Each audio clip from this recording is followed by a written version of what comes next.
關於蓮花山名稱嘅由來，流傳住一個神話故事。好耐之前，南海有一條葉龍喺珠江口興風作浪，沿岸居民飽受其害。適逢南海觀世音菩薩雲遊此地，眼見葉龍為禍，於是便大發慈悲，將佢坐嘅蓮花掉入水裏，貶鎮住咗葉龍。呢朵蓮花後來化成巨石，蓮花山由此得名。蓮花山景區特別多，其中備受關注嘅一定要索觀音勝景。觀音立像高40.88米，用120噸青銅鑄成，外貼純金，係目前世界上最高嘅鉑金觀音銅立像。而喺旁邊嘅蓮花禪寺，同樣係一個祈福參拜嘅好去處。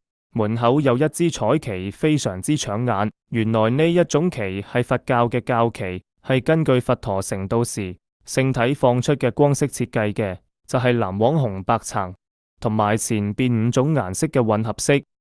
呢啲顏色代表住人類嘅各種膚色，更係智慧平等、慈悲和平嘅象徵。除咗觀音勝景同蓮花禪寺之外，呢度仲有全國文保單位西漢時期嘅古彩石牆遺址、省級文保單位明代嘅蓮花塔同清代嘅蓮花城。可以講，蓮花山嘅文化沉澱就好似一位老人，係廣州2000幾年嘅歷史見證者。